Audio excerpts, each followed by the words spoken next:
Bismillahirrahmanirrahim. Assalamualaikum warahmatullahi wabarakatuh.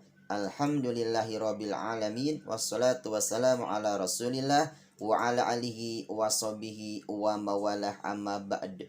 Bagaimana kabarnya anak-anakku yang soleh dan solehah? Mudah-mudahan kalian dan keluarga senantiasa berada dalam lindungan Allah Subhanahu wa taala. Amin ya robbal alamin. Ya, baiklah anak-anakku yang dirahmati Allah Subhanahu wa taala, kita berjumpa kembali di mata pelajaran tematik kelas 4. Ya, kita masih membahas di tema 6 yaitu tentang cita-citaku. Ya, kita juga masih membahas di subtema yang kedua yaitu tentang hebatnya cita-citaku, dan kita masuk ke pembelajaran yang kelima dan keenam. Ya, namun sebelum masuk ke pembelajaran lebih lanjut, alangkah baiknya mari kita sama-sama berdoa. Kita memohon kepada Allah Subhanahu wa taala agar pembelajaran ini mendapatkan ilmu yang bermanfaat. Berdoa mulai, Rabbi zidni ilman nafi'an warzuqni fahman wasi'an.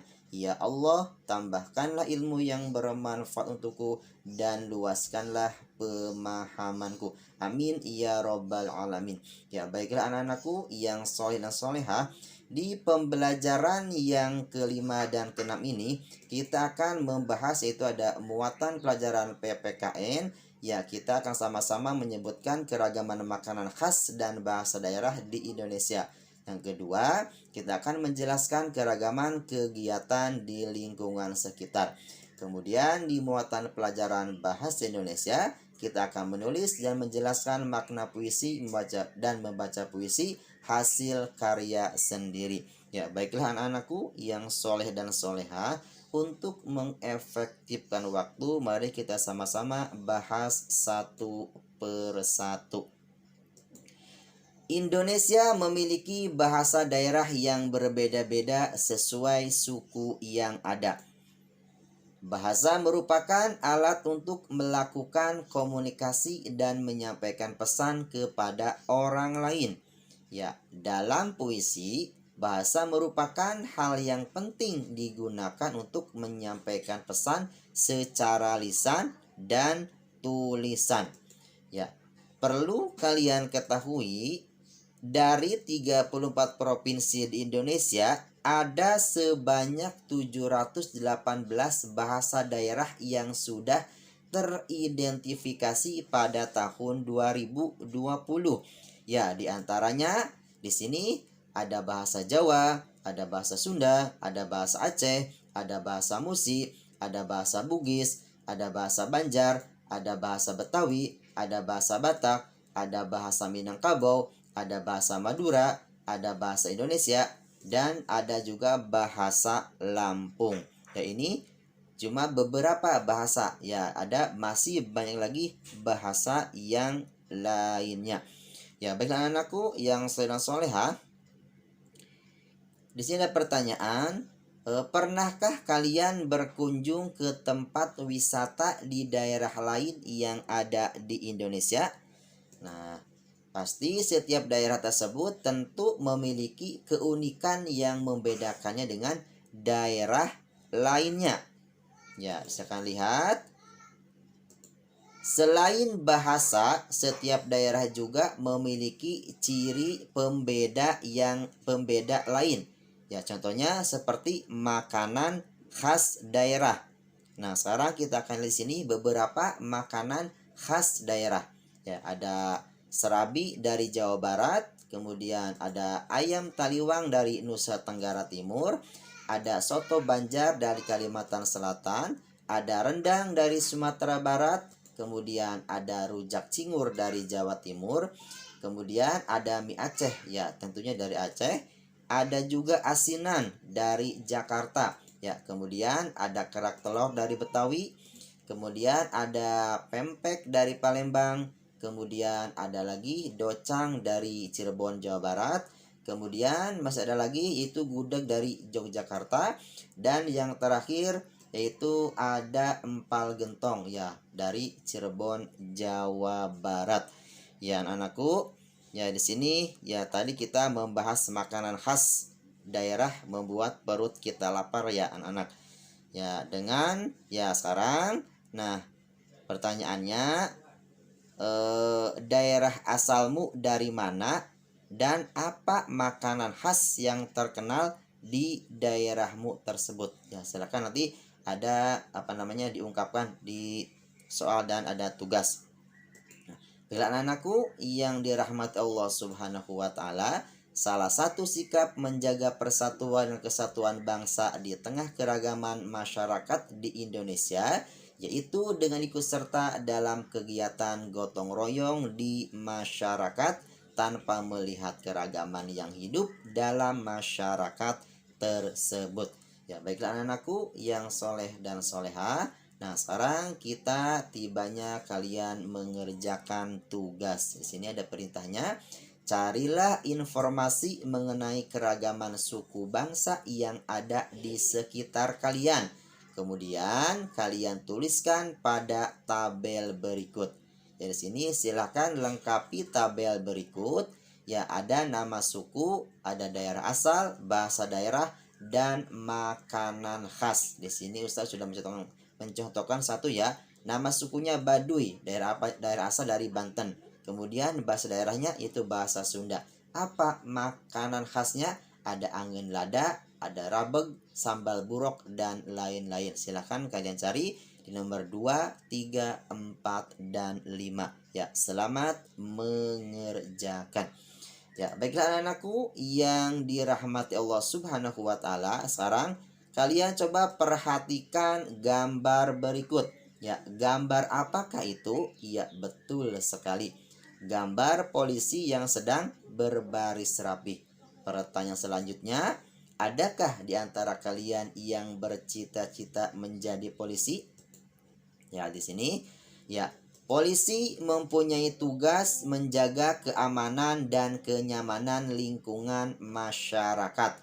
Ya, ada juga yang bertugas mengatur lalu lintas dan ada juga polisi yang tugasnya menertibkan lingkungan sekitar. Nah, sekarang saya mau tanya lagi, bisakah kalian membuat sebuah puisi dengan tema polisi? Ya, pada dasarnya sebuah puisi ditulis berdasarkan gagasan isi pikiran dari seorang penyair. Gagasan tersebut biasanya didapatkan berdasarkan peristiwa yang ada di lingkungan sekitar. Biasanya berdasarkan pengalaman yang menarik yang pernah dialaminya. Ya. Kemudian alternatif lain dalam menulis puisi adalah dengan menggunakan gambar. Berdasarkan gambar yang diamati, seorang penyair bisa menuangkan ke dalam sebuah puisi. Dalam hal ini diperlukan kecermatan dalam menafsirkan gambar tersebut agar lebih mudah dalam menentukan tema berdasarkan gambar. Nah, sekarang kita lihat di sini. Berikut ini adalah langkah-langkah menulis puisi berdasarkan gambar. Ya, langkah-langkahnya adalah yang pertama yaitu kita harus menentukan tema atau topik puisi. Ya, tema atau topik puisi disampaikan dari informasi umum gambar tersebut. Kemudian langkah yang kedua, menyusun kalimat-kalimat sederhana berdasarkan gambar. Ya, pada tahap ini kita bisa menuliskan kalimat-kalimat singkat yang berkaitan dengan gambar tersebut. Kemudian langkah yang ketiga, mengubah kalimat tersebut menjadi larik puisi. Dalam mengubah kalimat-kalimat sederhana menjadi larik puisi, kita bisa mengubah kalimat sederhana tersebut dengan menggunakan diksi yang tepat. Ya, misalkan panas matahari diganti dengan kata terik mentari. Ya, kemudian langkah yang keempat, tentukan judul sesuai dengan puisi yang telah kita buat. Nah, sekarang mari kita coba untuk membuat puisi dari gambar berikut. Ya, pertama-tama kita perhatikan gambar yang tersedia. Gambar apakah itu? Ya, pintar sekali, adalah gambar seorang polisi lalu lintas. Nah, sekarang kita tentukan tema yang sesuai dengan tema tersebut. Misalnya kita ambil tema ingin menjadi seorang polisi. Selanjutnya kita buat kalimat-kalimat sederhana yang berkaitan dengan gambar tersebut. Kita perhatikan tampilan dari gambar polisi tersebut. Misalnya tubuhnya tegap berwibawa. Ya, kita tulis polisi berbadan tegap. Selanjutnya, apa tugas polisi tersebut? Ya, polisi mengatur lalu lintas tanpa lelah. Ya. Kemudian pada saat mengatur lalu lintas, polisi tidak mengeluh panas ataupun lelah. Maka kita tulis tak menghiraukan panas matahari. Ya. Yang mereka lakukan itu untuk melayani masyarakat. Maka kita tulis polisi melayani dengan sepenuh hati. Selanjutnya kita kaitkan dengan tema yang telah dibuat tadi, yaitu kita tulis saya ingin menjadi seorang polisi. Kira-kira supaya apa ya kita menjadi seorang polisi? Ya, di sini agar bisa menjaga keamanan. Jika ada yang melanggar aturan, akan saya tindak dengan tegas. Nah, sekarang kita sudah mendapatkan rancangan 2 bait puisi atau baris puisi dengan menambahkan atau mengganti kata-kata. Nah, sekarang di sini kita sudah mendapatkan rancangan 2 bait puisi. Nah, kita ubah kalimat-kalimat sederhana tadi menjadi larik puisi atau baris puisi dengan menambahkan atau mengganti kata-kata dengan diksi yang sesuai. Ya, di sini kita akan lihat. Nah, ini adalah puisi yang kita tadi buat, tapi ini belum sempurna. Ya, kita akan mengganti atau menambahkan kata-kata yang sesuai. Misalnya pada baris pertama yaitu polisi berbadan tegap, kita ganti dengan kalimat tegap badanmu berwibawa. Ya, kemudian di baris yang kedua ada kalimat polisi mengatur lalu lintas tanpa lelah, kita ganti dengan kalimat jalan kau atur tanpa lelah. Kemudian di baris yang ketiga ada kalimat tidak menghiraukan panas matahari, kita ganti dengan kalimat tak peduli terik mentari. Ya, kemudian di baris yang keempat ada kalimat polisi melayani dengan sepenuh hati, kita ganti dengan kalimat kau layani kami sepenuh hati. Yaitu di bait yang pertama. Kemudian di bait yang kedua ya ada kalimat di baris yang pertama saya ingin menjadi seorang polisi, ya kita ganti dengan kalimat ku ingin sepertimu. Kemudian di baris yang kedua agar bisa menjaga keamanan, kita ganti dengan kalimat menjaga negeri dari pencuri. Nah, kemudian di baris yang ketiga, di bait yang kedua ada kalimat jika ada yang melanggar aturan, kita ganti dengan kalimat jika ada yang tak patuh. Ya, kemudian di baris yang keempat pada bait yang kedua ada kalimat akan saya tindak dengan tegas, kita ganti dengan kalimat ku tindak tegas tak peduli. Ya, baiklah anak-anakku yang soleh dan soleha, ya akhirnya ya di sini kita telah mendapatkan sebuah puisi yaitu tentang polisi ya sebanyak 2 bait. Di sini perhatikan hasil dari ubahan tadi ya di sini. Nah, sekarang pertanyaannya apa yang kurang dari puisi tersebut? Ya, betul sekali belum adanya judul. Nah, sekarang maka contohnya atau kita kasih judul puisi tersebut yaitu ku ingin menjadi polisi. Maka ya di sini sudah lengkaplah. Tadi kita sudah membuat sebuah puisi berdasarkan gambar. Ya, bagaimana anak-anakku yang soleh-soleh, mudah bukan? Alhamdulillah kalau mudah. Ya, baiklah anak-anakku yang dirahmati Allah Subhanahu wa taala. Nah, sekarang kita tugas ya. Perhatikan gambar berikut.